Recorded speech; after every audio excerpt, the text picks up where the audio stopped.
Notre troisième intervenant, c'est un instituteur, ancien conseiller régional de Normandie, ancien député européen, ancien directeur de cabinet de Bruno Gollnisch. Ça fait beaucoup d'anciens, tout ça. Oui, tout à fait. Il est membre du bureau politique du Parti de la France et spécialiste des questions environnementales.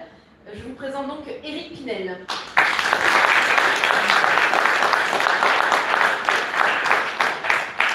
Merci beaucoup. Oui, ça fait beaucoup d'anciens, tout ça. Alors, mes chers amis, la question est posée. Elle l'est aussi, d'ailleurs, dans le programme d'Éric Zemmour, de façon implicite, un peu en filigrane. Peut-on et doit-on encore parler d'écologie? Avant d'entrer dans le vif du sujet, je voudrais attirer votre attention sur trois constats particulièrement importants à mon avis. Premièrement, ceux qui se font appeler à tort des écolos ne sont pas des écolos au sens original, au sens authentique. Ce sont des opportunistes, des imposteurs en quelque sorte, des escrocs. Deuxièmement, ce que je viens de dire, notre famille politique aurait dû le marteler depuis 30 ans, inlassablement. Au lieu de ça, nous leur avons rendu ce service insensé de valider cette appellation et de leur donner ce qu'ils attendaient, une forme de légitimité. D'une façon générale, d'ailleurs, notre camp a trop souvent tendance à être influencé par le vocabulaire de l'adversaire et à l'utiliser tel quel. Mais cela est une autre histoire. Troisièmement, et c'est le plus important de ces trois points, nous avons négligé de nous battre sur le terrain de la nature, de l'environnement, des animaux, etc. En tout cas, nous ne l'avons pas fait suffisamment, laissant ainsi ces thèmes ô combien essentiels aux imposteurs décrits plus haut. Et ces gens, gonflés d'importance, ont l'oreille attentive des médias lorsqu'ils déclarent sans embâche, par exemple, que les Blancs européens doivent arrêter complètement de faire des enfants et d'accueillir à la place les enfants du tiers-monde. Je n'invente rien, ces propos délirants et ces écrits sont du castrateur fou Yves Cochet. Ceci étant dit, qu'est-ce que l'écologie? Ce mot est partout sans qu'on sache à coup sûr ce qu'il renferme, voire même ce qu'il cache. Alors avant d'aller plus loin, je pense que c'est de bonne politique d'examiner d'abord ce qu'en disent les dictionnaires.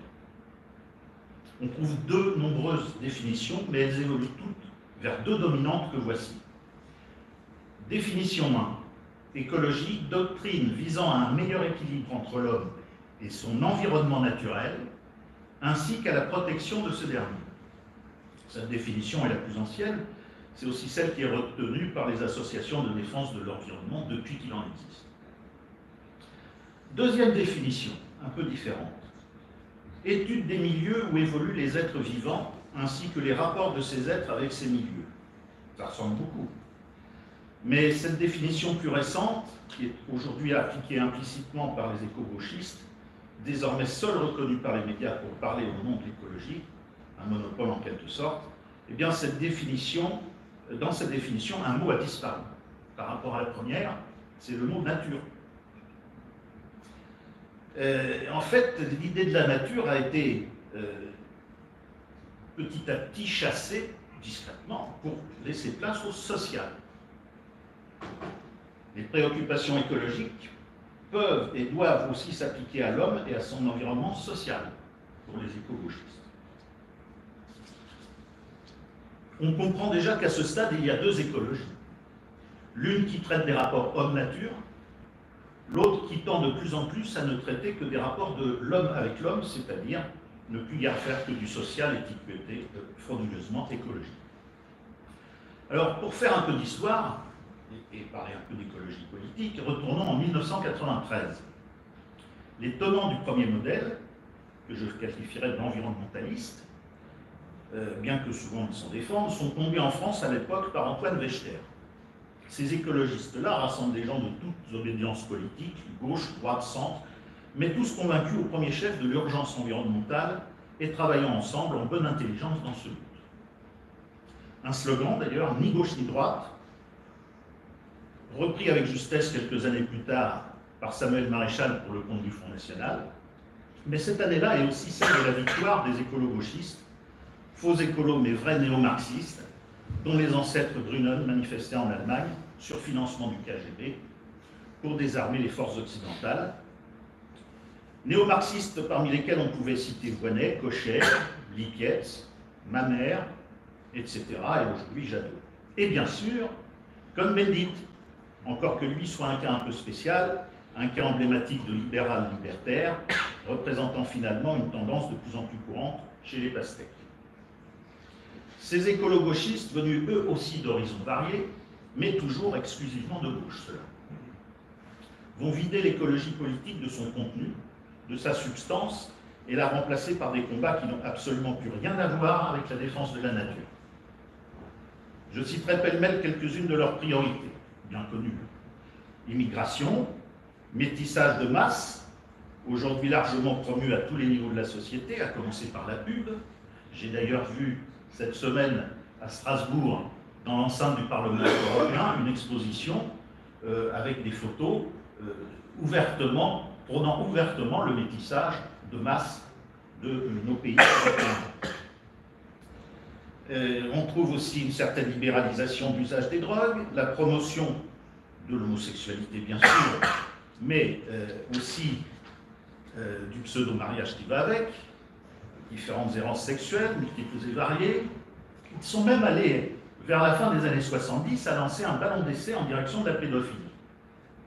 On cite souvent le cas d'un leader 68ard bien connu, que je viens de citer tout à l'heure, mais on pourrait rappeler qu'une pétition a circulé dans ce sens parmi des intellectuels bien en vue à la fin des années 70. Donc c'était un ballon d'essai trop précoce, mais n'en doutons pas, ils recommenceront. Il y a le féminisme. Alors je m'empresse de préciser qu'il existe un féminisme à mes yeux justifié. Mais eux, des préoccupations féministes, ils n'ont gardé que tout ce qui peut contribuer à attiser la guerre des sexes et à briser au passage la cellule familiale, et jusqu'à même les bases de la langue française. Ils s'intéressent aussi beaucoup à l'indélinquance, mais c'est pour pleurer sur le sort non pas des victimes, mais des agresseurs. Alors avouons qu'avec tout ça, nous sommes assez loin de l'écologie sous son aspect scientifique. Mais quand même, ils gardent quelques combats un peu naturalistes en apparence sur les politiques énergétiques essentiellement. Je dis en apparence car le développement anarchique et irresponsable des éoliennes pouvait être considéré comme une bonne idée au départ, mais on a vu ce qui en a été fait de façon anarchique, donc on se rend compte quand on fait des éco-bilans que ce sont des ouvrages polluants, coûteux et qui rapportent finalement peu en énergie. Donc on a aussi le nucléaire. On a vu les expériences notamment en Allemagne, où on a développé partout des éoliennes et où on a arrêté complètement les centrales nucléaires. Au total, aujourd'hui, l'usage du charbon est reparti en force, avec les conséquences que ces apprentis sorciers, qui n'en sont pas une contradiction près, dénoncent eux-mêmes pour le climat. Ils se marchent sur leur propre pied, en quelque sorte. Alors voilà, mes amis, quand on parle d'écologie, quand on prononce le mot écologiste, il faudrait déjà se mettre d'accord sur le terme. Et je déplore que de façon générique, l'on mette dans un même sac et un index deux types d'écologistes bien distincts, les environnementalistes et les gauchistes, les vrais avec les faux. Parmi les vrais, je ne voudrais pas en oublier une catégorie très importante, les défenseurs des animaux. Je trouve bien dommage que nous les négligions trop souvent dans nos programmes politiques. Des millions de Français ont des animaux de compagnie, et ils aimeraient bien que ceux-ci soient protégés par une loi implacable contre les actes de barbarie, dont ils sont souvent eux aussi les victimes. Il y a 20 ans, j'avais inscrit un certain nombre de mesures allant dans ce sens dans le programme du Front National. Qu'en reste-t-il avec Marine Le Pen? Qu'en reste-t-il quand on voit ses votes dans les assemblées où elle siège? Parmi ces Français-là, beaucoup se retrouvaient avec nous lors des grands rendez-vous électoraux. Beaucoup s'en détournent à présent, et je vous prédis un grand avenir pour les partis animaliers. Il paraît que maintenant on dit animaliste. Pour ne prendre qu'un exemple, je vais me saisir du plus emblématique qui soit, Brigitte Bardot. Les sympathies de Brigitte Bardot pour la cause nationale ne sont plus à démontrer, mais combien de Brigitte Bardot avons-nous déçus et combien allons-nous continuer à décevoir si nous négligeons cet aspect de la vie? Pourtant, nous avons beaucoup de choses à faire dans le domaine très large de la protection animale. Par exemple, limiter considérablement l'usage de la vivisection, sachant que les moyens de s'en passer ont considérablement évolué. Revoir nos méthodes d'abattage des animaux de consommation qui s'étaient pourtant améliorées, texte de loi à l'appui avant l'arrivée du halal et l'inconcevable permissivité qui s'en est suivie. Est-ce que vous avez entendu les pseudo-verts s'élever contre ça? Pas tellement. Et il n'y a pas que les viandards, la loi, il n'y a pas que, je saute une page, il n'y a pas que les moutons ou les bœufs. Connaissez-vous par exemple le sort réservé aux poussins mâles dans les élevages industriels? En matière de biodiversité, va-t-on continuer à favoriser la pêche intensive de ces bateaux-usines qui massacrent toute la faune sans discernement, alors que disparaissent de leur côté nos petits pêcheurs qui, eux, la préservaient? Les abandons d'animaux, continuerons-nous à laisser ces pratiques immondes impunies ou presque? Et puis, il y a les trafics d'animaux, souvent d'espèces en voie de disparition. Et là, je vais vous lire un petit extrait des 4 vérités du 16 octobre 2020 qui traitent de ce sujet. Ouvrez les guillemets. Le clou de l'illégalité originale, c'est l'importation frauduleuse en France d'aliments exotiques. Ainsi ont été saisis à l'aéroport Charles de Gaulle des trompes d'éléphants boucanés. La moyenne de ces importations gastronomiques serait de 5 tonnes par semaine. Cette viande souvent avariée provient du massacre du gibier africain, totalement décimé depuis la décolonisation. Ce massacre menace les populations africaines de disette, voire de famine. Il reste à connaître quels sont à Paris les restaurants qui peuvent vous servir des plats à l'africaine avec de la viande avariée.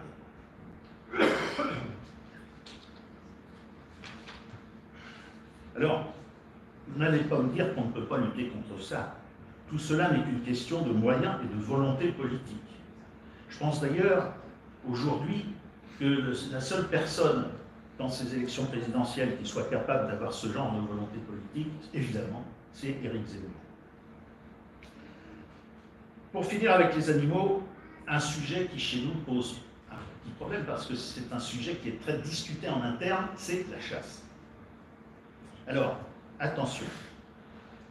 Même si à titre personnel, je ne suis pas très sensible au côté, oui, c'est un acquis de la Révolution, tout ça, ça me laisse assez froid. Je voudrais qu'on soit bien conscient de ce qu'une interdiction de la chasse entraînerait.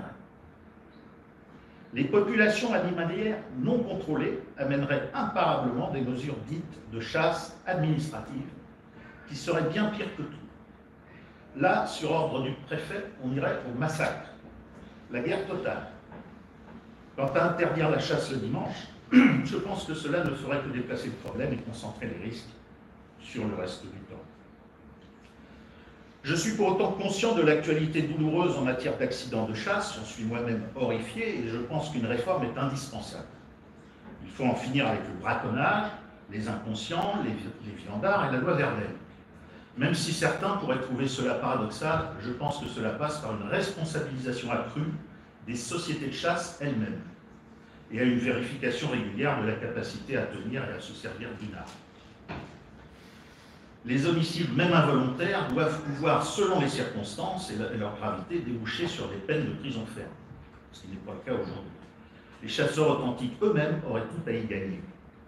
Chasseurs qui se sont présentés eux-mêmes comme écologistes dans les années précédentes d'ailleurs. Alors c'est peut-être un peu vrai pour certains, mais j'en connais d'ailleurs. Mais dans l'ensemble, je trouve que c'est un peu exagéré. Voilà, donc nous avons un certain nombre de thèmes qui nous divisent, qui peuvent éventuellement, en tout cas qui nous mènent à discussion. Donc je pense que comme Éric Zemmour le fait, il faut être très franc sur ces questions-là, en discuter ensemble. Mais les passer sous silence serait une très mauvaise idée. Alors voilà, en conclusion, faut-il encore parler d'écologie? Je vous laisse juger, mais pour ce qui me concerne, ma conviction est que l'écologie, dans son sens premier, c'est-à-dire une réalité de terrain et même une discipline scientifique, est une notion à prendre en compte de façon tout à fait prioritaire, et plus encore dans les actes que dans les discours. Mais l'écologie politique, elle, l'autre pan de l'écologie, est aujourd'hui infestée par des gens qui ont usurpé cette appellation, des escrocs à qui, j'insiste, il faut refuser absolument le qualificatif mensonger d'écologistes. Arrêtons de les appeler comme ça. Ce sont des escrocs, ce sont des usurpateurs, ce sont des marxistes, ce ne sont pas des écologistes.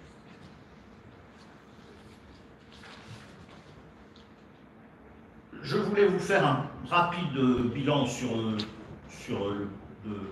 la présidence Macron en matière d'écologie. Mais finalement, ça tient un peu en 3 mots. C'est nul. C'est nul. Alors, il y a quand même quelques points forts. Macron a fait beaucoup pour l'écologie dans l'affaire du classement du blaireau. Le classement du blaireau, espèce protégée dans la plupart des pays voisins, est actuellement chassable à tir, en vannerie souterraine, ce sont des termes un peu techniques, par gazage, etc. Macron a fait beaucoup pour l'écologie. Pendant le confinement, il a assoupli la loi régissant les animaux de laboratoire, donnant le droit, écoutez bien, c'est assez atroce, donnant le droit à quiconque de vendre un animal au labo. Son chien dont on veut se débarrasser avant les vacances, par exemple. On n'abandonne plus ces animaux, on les fout à la torture. Merci Macron. Macron a fait beaucoup pour l'écologie. Signature d'un traité avec le Kazakhstan pour une concession d'uranium dans une zone classée réserve nationale. Le Yellow Cake donnera un petit goût d'acide sulfurique sympa à la flotte consommée par les populations nomades. Macron a fait beaucoup pour l'écologie. Les chasses traditionnelles sont étendues, chasse à la glu, vénerie sous terre, piégeage, empoisonnement. Macron a fait beaucoup pour l'écologie. Le glyphosate, je ne vais pas longtemps là-dessus parce que on connaît l'histoire, le glyphosate, qu'il avait prévu d'interdire, est toujours répandu. Loin des habitations, 5 mètres. 5 mètres, ça suffit, c'est bien. Et enfin, ce petit détail aussi, grâce à Macron et à des accords économiques, des milliers de tonnes d'huile de palme responsables de la mort de milliers d'orang-outans sont transformées pour remplir votre réservoir d'essence. Voilà l'action très efficace de M. Macron à la présidence. Enfin, je conclurai là-dessus, j'ai encore un petit peu de temps. Eh bien, le programme d'Éric Zemmour. Alors, il y a plein de bonnes choses. Préservation des paysages, qui en ont bien besoin. Mettre en place des politiques positives, je ne rentre pas dans le détail parce que sinon je suis encore là dans une demi-heure. Mettre en place des politiques positives de développement durable, privilégier les circuits courts, hein, là on a des données économiques intéressantes. Établir une stratégie forestière nationale. Alors ça c'est particulièrement bien choisi parce qu'actuellement on dit toujours qu'on a plus de forêts à notre époque que sous Louis XIV, mais en ce moment ça déboisse pas mal. Ça déboisse pas mal pour plusieurs raisons. D'abord parce que la Chine nous pompe nos meilleurs bois, les bois les plus nobles, et d'autre part on s'en fait voler aussi. C'est-à-dire qu'on arrive quand même, il y a des gens qui arrivent avec un camion la nuit pour venir couper et piquer des chênes. Il faut quand même le faire et les emmener en Espagne. Bon, je ne veux pas accuser l'Espagne, il y a peut-être d'autres destinations, mais enfin voilà. Baisser nos émissions de gaz à effet de serre. Alors ça il y a aussi le volet ruralité, parce que l'environnement, on oublie souvent, on crée un ministère de l'environnement, tout ça, mais on retrouve ça, c'est quelque chose de transversal. On le retrouve en agriculture, on le retrouve en aménagement du territoire, en énergie. Donc, j'ai lu un petit peu de tout ça. Alors, un point qui m'a particulièrement séduit dans le programme d'Éric Zemmour, c'est réorienter les fonds de la politique de la ville vers la ruralité. Ça, c'est quelque chose qu'on réclamait, nous, élus nationaux, dans les conseils régionaux depuis longtemps. C'est très important parce que ces fonds, ces milliards qui sont déversés dans la politique de la ville, sont quand même très largement à fond perdu. Alors que l'investissement fait dans nos campagnes est toujours un excellent investissement d'avenir. Améliorer l'accès au réseau de communication et de transport. Qui peut être contre ça? Recruter 1000 médecins salariés dans l'urgence, dès l'élection. On a un certain nombre de volets qui vont dans le sens de l'environnement, mais aussi de la santé publique. En agriculture, se dégage dans le programme d'Éric Zemmour la volonté de ne pas oublier les petits, entre guillemets, les petits agriculteurs qui disparaissent, qui se suicident. Le suicide des agriculteurs, comme vous le savez, est très important. Et par la même occasion, encourager les productions, les circuits courts, là encore, et le bio. Voilà, donc je passe très vite. Et puis je vais terminer avec l'énergie, parce que là, on est dans le dur en matière d'environnement et d'écologie. Le nucléaire. Boum. L'éolien, j'ai dit un petit mot tout à l'heure. Je pense qu'il y avait quelques petites choses à faire avec l'éolien, mais détruire les paysages, non. Couler à chaque fois qu'on met une éolienne 100 tonnes de béton, pas très écolo, tuer des oiseaux quand ça tourne, c'est pas très écolo. Bon. Donc l'éolien, le parc, il est comme il est, on arrête les folies. C'est bien. Le nucléaire, et je conclue là-dessus, c'est quelque chose qui peut être bien perçu chez nous ou mal. Parce que le premier programme du Front National dans les années 80 était plutôt anti-nucléaire. Je ne sais pas si certains s'en rappellent. Alors, bon, il y a des discussions. Moi, je considère que faut savoir ce qu'on veut. Soit on fait comme en Allemagne, on rouvre les mines de charbon et on tout va. Soit on utilise ce sur quoi on était très fort, c'est le nucléaire à la française était peut-être le meilleur du monde. Ça en a perdu aujourd'hui. Aujourd'hui, aux dernières nouvelles, l'EPR, j'ai cru comprendre qu'on avait du mal à couler des cuves de cœur nucléaire. C'est grave. Ça veut dire peut-être dans 20 ans, on achètera nos usines nucléaires à la Chine. Donc, la volonté d'Éric Zemmour de vouloir relancer le parc nucléaire, je pense que c'est bien. Par contre, il ne faut pas essayer de trop faire du neuf avec du vieux. Il faut vraiment, sur un site donné, reprendre les infrastructures vraiment en profondeur, mais je crois que c'est ce qu'il veut faire. Et donc, dans ce cadre-là, en mettant vraiment tout sur la sécurité, on n'a pas tellement d'autres solutions et il faut retrouver notre leadership dans le monde. Voilà, donc je pense que nous avons la chance avec Éric Zemmour de trouver un vrai programme environnementaliste, un vrai programme énergétique, un vrai plan pour l'agriculture et d'une façon générale un vrai plan pour le redressement de la France. Merci.